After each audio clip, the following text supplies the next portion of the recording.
100 open houses in 100 days and 250 open houses in 2025. That's what Sam Walls did in 2025. And he shares the lessons from that marathon effort. He shares what's the best time, what's the best date, what's the best house to pick for your open houses. Y'all, my name is Jamie Knight, and I host a podcast called Real South Agents. And on the podcast, we host agents who are doing huge things in their real estate business. So, y'all, let's get right into my interview that I did with Sam Walls. Excited to share it with you. Welcome to the podcast. How are you? Doing great. Jamie, thank you so much for having me. Yeah, man. Sam, thank you so much for being a part of it, brother. Sam, tell us a little bit about where you are and a little bit about where you came from, how you got into the real estate business. Then we're going to jump into some really good stuff when it comes to this 100 open house challenge that you've been on. For sure. So I've always been a entrepreneur at heart. I started all these businesses when I was in high school. Anything from like a newsletter to a athletic sock company, which sounds crazy. You're like, what even is that? And I'll save you the time. I failed a I lot love of it. businesses. And then I went to college when I was 18. I went to the University of Pittsburgh. So I'm from Philadelphia. So I went to the other side of the state.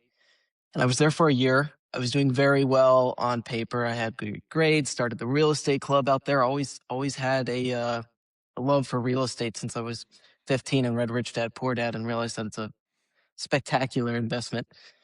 So I'm at the University of Pittsburgh and doing well, but my natural entrepreneur just was not happy there. And I saw a kid who was 1 year older than me. I say kid, I was younger at the time. And I saw that he was in real estate. I was like, how is he in real estate? He didn't even go to college. So I sent him a message. We hopped on a call. He pretty much hooked me on the idea of becoming a realtor. It took me about a month to do all of my coursework for becoming a real estate agent. A month after that, I took my tests and passed. And then I came home for the summer and joined Keller Williams Market Center in my hometown. When did the idea for this 100 open house challenge come up with? Who sparked you? What sparked that idea, man? How did you come up with it? And what made you do it? My first 4 months in the business, I didn't do a single deal. I got you. It was just brutal. I was door knocking. I was hitting 1 to 2 open houses on the weekend, and I was just not having any success as the 19-year-old who started with nothing and had no connections at all. I started completely from scratch. I got lucky. There was a lady in my older office. She saw me hustling and she asked me to come and be a part of her Zillow Flex team. So I wasn't officially on her team, but I started getting Flex leads. Anyhow, I started closing a few deals from there, and then I was recruited by my current team to come work for them. And that's when I started getting good open houses. And then all of a sudden, I started converting open houses. I had the confidence because I had closed previous transactions. And then that allowed me to go out and hunt on my own and pick up my own clients. And that was my very first success days from open houses. I started sitting 4 to 6 a week because I was having success. I got paired up with a coach who's in Palm Springs, California. His name's Payson Robertson. He did the 100 open house challenge in 100 days, and he did better than me. He closed 16 transactions from it. He encouraged me to do it, and I started it, and that's how we got here. Yeah, absolutely. So, man, even that in itself is why you're even on our podcast, right? I mean, your name came up in a mastermind training that we had done the other day, and a friend said, "Man, you really should get Sam on the podcast, man, so he can break down a little bit of that 100 open house challenge that he was on, man." So, doing big things, stepping out and doing big things, even as a somebody young, man, dude, that's huge. Like that's huge. It puts you on stages. It puts you in rooms that you never thought you were going to be in. But just doing something epic, man. So I guess take us into the challenge, man. How long ago was that, and where are you now with that? Are you completed with that challenge right now? It started like beginning of September, and then ended like few days into December. So that was the 100-day period. I was sitting open houses. So the goal, I obviously had to sit 7 a week, and some of them were I would stack days. So like I was sitting 2 a day. Just from that challenge, I put about 3 million under contract from that challenge. And then that was 10 buyer clients. I signed 2 listing agreements, which will go live in the spring. I helped one person find a rental from that challenge. That was during the 100 days. I actually have helped 2 more buyers go under contract since that 100-day period. It just didn't happen in the 100 days. Like, they were shopping. And there's still some people that I'm working with right now who had credit issues and needed more time. Gotcha. So, overall 12 to 15 deals from that one activity. And you said you Correct. closed how many of those? About what did you say in those? You closed 10 from that activity? Right.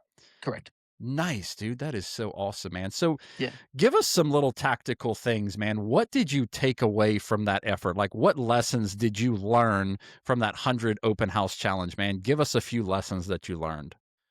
Number one, it's really important to show up, even if you're not sure if anyone's going to show up to the open house, because there's going to be days where you're doubting yourself, you're really tired, and you're like, you know what, this house won't have anyone show up. But there's some days that you get lucky, right? You just get lucky, and if you show up every day, you'll never miss your lucky day when that Dude, happens. The second thing I learned was that picking the right open house makes a tremendous difference in your success. Right. So going into the challenge, I was not starting open houses from scratch. I had, this year I closed over 6 million in volume from open houses, and I was doing like 4 to 6 a week prior to this challenge. So I already had my systems figured out, right? And it's super super important that you pick the right open houses, and we can get into that. So it was like focusing on quality over quantity.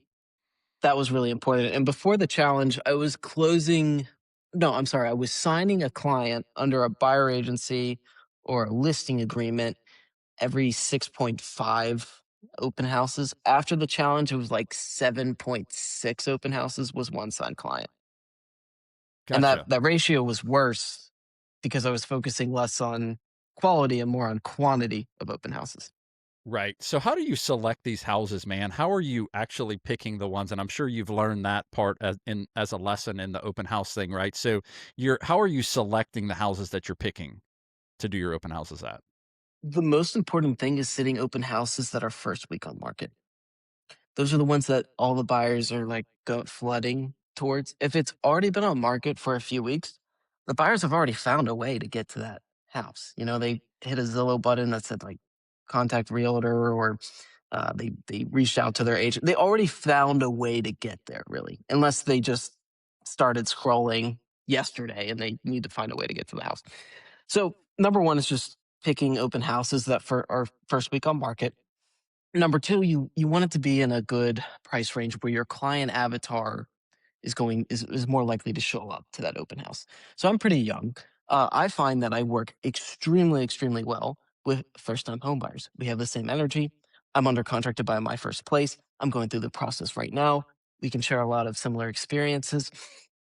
So if I'm sitting at open house like 600,000 or less in my market and it's first week on market, it's probably going to be a very good open house. So are you doing one per day, or how does the 100, how are you hitting that goal, man? So is it one per Right. day? Is it multiple per day? What's the thought on how you're laying this out? Right, and I documented this every day too, so anyone can feel free, go to my Instagram, go to my TikTok, Facebook, it's all under Sam Wells Realty, and you can go and you can watch all the videos because I did it every single day. I was posting videos of what happened, open house I set, the price range, the end result. How many people do we meet? Do we put someone under contract today? I posted that every single day. And usually on a Monday, because they were the worst days to sit open houses, I would do like a whiteboard recap lesson where I would say, like, okay, we're this many open houses in, we're this many days in, this is how many clients we've put under contract. I shared everything. And when I put someone under contract, I would share the email saying, like, congrats, Sam, thanks for all your hard work. Your buyer's under contract. Yeah, Right. dude. So I was fully transparent in that sense. I just, and what I found, I had to sit open houses on Monday, Tuesday, and Wednesday sometimes, but I would much rather try to sit two on Saturday and two Sunday and take off Monday and Tuesday. Hopefully that makes sense.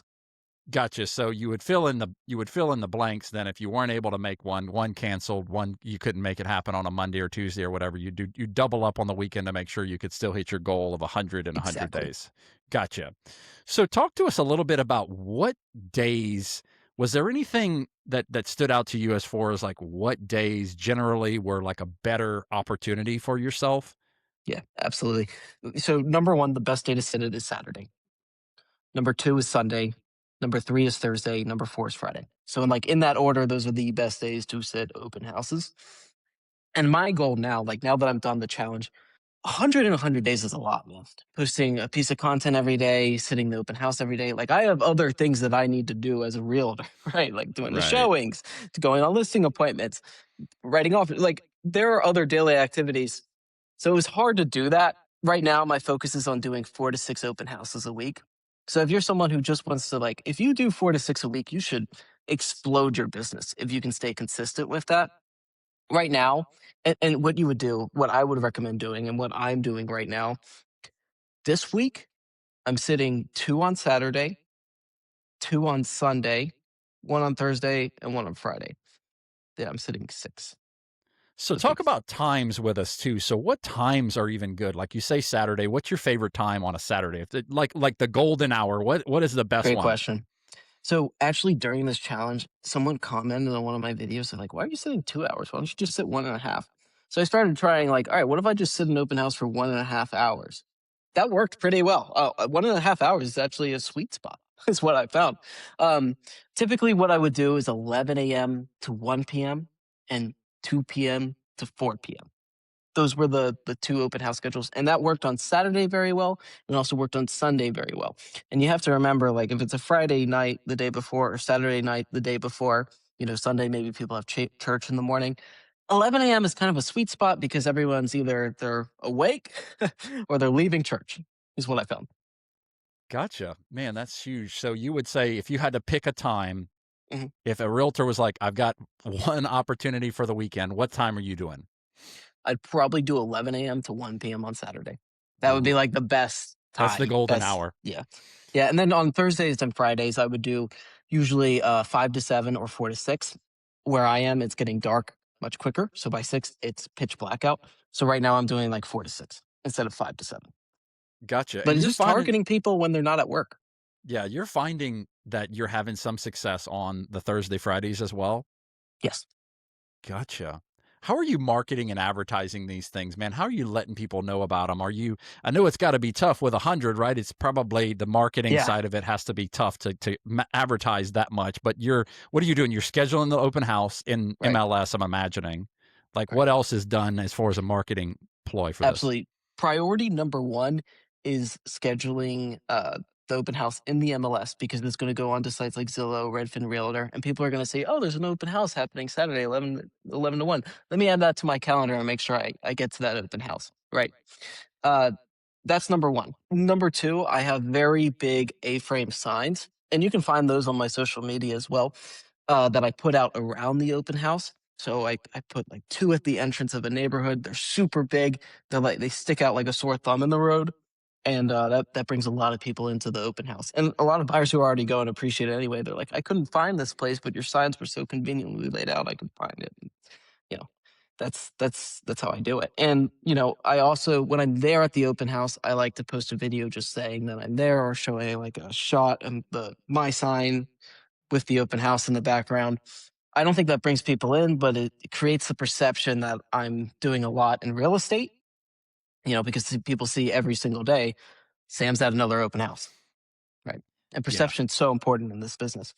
Yeah, for sure. They're going to perceive you as a top agent, a busy agent, even if you're not actually busy. They're going Right. to see you that, hey, man, he's out there doing 100 open houses. I mean, all I see in my feed is Sam's doing open houses every weekend. That's all I see in my feed. So I love the idea that you're putting it out on social media. You're really blasting it to everybody and you're having some success with it. But man, like, give us some more tangible value on the marketing side of it, man. What else are we missing, man? Like, are we missing, like, you're posting it beforehand, before the open house? Like, what are we missing on the open house thing? Like, what else is working for you marketing wise? I think people focus a lot on marketing the open house, but a key component is actually just picking the right open house. If you pick the open house that everyone wants to go to, then you're going to get a ton of people through. Like, I know some people like to door knock. I know some people like to cold call around the open house. I have done all of that. And I've been through it, and I personally don't do it anymore. I just focus on picking the best open house that's going to attract the most people, and then I just make sure it's in the MLS. I make sure that people who see it on Redfin, Realtor, and Zillow know that an open house is happening that day, and I put my big A-frame signs out. That's all I do. Gotcha. Gotcha. So So you the aren't calling key is just neighbors or keeping anything it like that? simple. Yeah. Yeah. Gotcha. Yeah. So you're not calling neighbors ahead of this thing. You're not doing Mm-mm, anything like that to kind of promote it. You're just saying, hey, pick the right house, probably B, pick the right time where people aren't working, and then mhm. just set the open house. Not to say that cold calling and door knocking doesn't work at all. It's just that I was already doing a lot already. And, while I was doing this challenge, I I was selling a lot of other houses at the same time. I just didn't really have time to go and door knock and cold call, or it would be very hard to do that Yeah, for me. and be able to execute to the level that you're executing on these open Yeah. houses. If I had to choose, it's like, okay, if I had to choose between sitting 2 open houses 1 week and then doing a ton of marketing before that, like cold calling and door knocking versus going and sitting just 5 open houses, I would choose the 5 open houses. Really? Yeah. Gotcha. Interesting. Well, I mean, if Hopefully it that makes sense, at least like what I'm trying to say. no, it does, man. It just Yeah. is do the thing. I love the idea of just like doing the thing because people Right. who do the thing are rewarded with benefits of doing the thing. You Mhm. hear a lot of people talk about, oh, I'm doing this, I'm doing that. Just do the thing. You just did the thing and you get the opportunities. And listen, I've seen a lot of people go and try to recreate the challenge. The reason I think I found success and why my coach was even more successful than me, we had been already sitting open houses. At least he had been in the business for a few years prior to that. So he had already closed transactions. Like I see people start this from scratch who haven't closed any transactions yet. And I'm telling those people, you will get results from this challenge, but you shouldn't expect the same results. Because we just have another level, like, and Jamie, same for you. Like, you have another level of confidence. You've helped so many of these clients. You're warmed up on the conversations. When you come into my open house, I know exactly like who you are, how to read you, and that's just from sitting hundreds of open houses prior, just Yeah. getting reps in. Yeah, for sure. The reps are super important. So what else is it when it comes to like somebody walks in the door, man? How give us some strategy on how are you greeting them? Are you giving them a second to like look around the house? Give us some nuggets on your experience on how best to kind of interact with the client when they're in the Right. open house. Right. As salesmen, when people walk in, it's all about question based selling, figuring out where they're at, what problems they're currently having, and how we can help them tackle those problems and get to their main objective, which is eventually probably buying a home. The first thing I want to know is, are you a neighbor or are you shopping around? And that's literally a question I ask. Hey, welcome to the open house. I'm Sam. Are you guys neighbors or just shopping around? If they're a neighbor, okay, they're a nosy neighbor, they're a potential seller. If they're shopping around, okay, they're a buyer. Right. So already right off the bat, we know, are we focusing on helping a buyer or focusing on helping a seller out of this open house? The next thing that I usually say is like after rapport building, and I don't really have like a script that I use. It's just kind of off the fly because I've done this so many times. But usually, we start talking and I'll say, guys, like if I'm not the listing agent, which is usually the case because I go out and purposely pick open houses, I'll be like, guys, listen, like, can I just be honest with you? I'm not the seller or the listing agent of this property. I'm actually our team's buyer specialist. And I'm just telling you that because you're not hurting my feelings if you don't like this house. And they laugh. And by doing that, you disarm them and it actually increases the odds that they go and buy the house, is what I found too, which is crazy. Um, but that's the best way to disarm them. Just say, like, listen, I'm here to help. And they generally open up to you more and they're more likely to reveal their problems. I heard today on a training that I was on, matter of fact, is that buyers don't want to talk to a realtor. They Mhm. want to talk to that neighbor that's next door that knows everything about the neighborhood.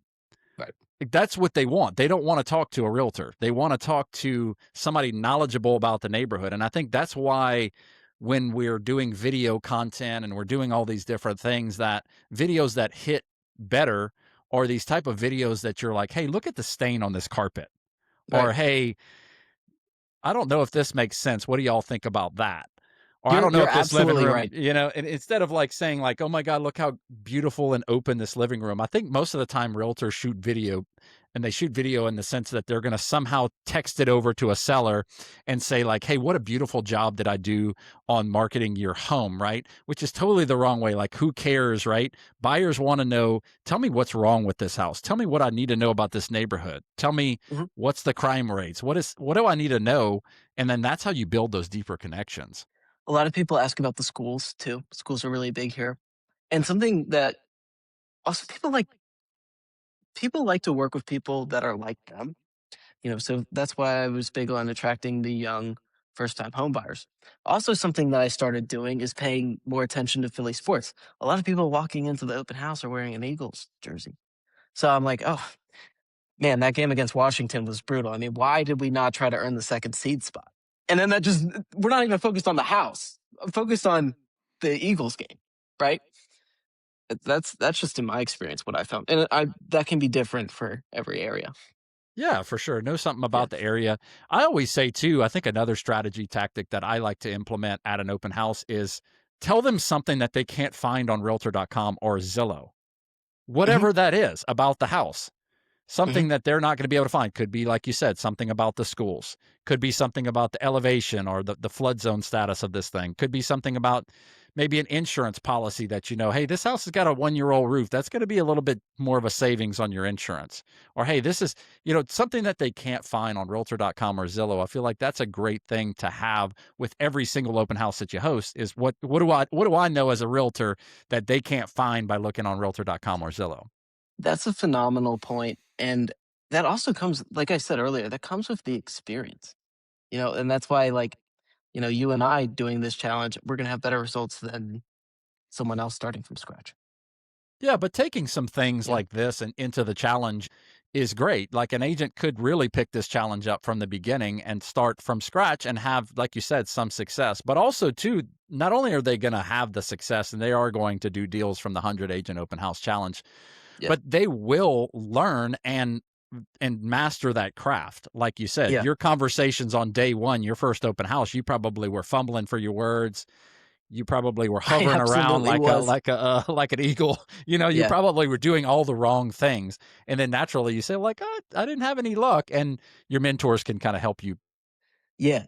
Absolutely, and so I love the book The Compound Effect. My And favorite book. yeah, and you'll absolutely see it from doing a challenge like this. Something that people don't focus on. I built a lot of strong agent relationships in my marketplace. Everyone knows me as the open house guy, which is not a bad rep. Not a bad rep. It's just like, wow, that guy works he's young in the business, but he works very, very hard. And it's helped me win deals. It's helped me win deals over other competing parties when I bring a buyer and people know who I am. Right? That's another way that it works well. You will probably what I've seen happen with a lot of people is they also get a little lucky because an agent will pick up that they're working really hard and they'll offer to give them some leads. Like there's so many benefits to it. You also get to learn the market very quickly. You can when you meet someone at another open house, you can say, "Oh, you don't like this as a two bed. Well, I just had a three bed last weekend. This is the address." Yep, you just and then obviously just building that database. Yeah, for sure. And that's what I recommend to agents all the time, especially when you're building out your schedule, is to make sure that you're in the market every day. You are in Mhm. the market. You are looking at new listings. You are looking at what sold. You're looking at what went under contract.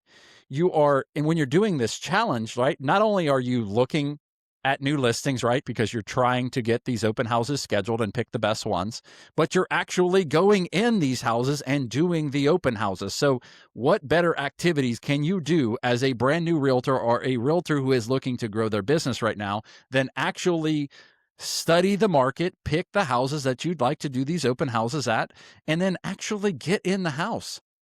Yeah. How crazy is that? It's not a complicated strategy. It's just literally what can you do to know the market and then get in houses. This is to me one of the craziest, simplest, awesomest strategies that you can do. It's like mind blowing, really, to me.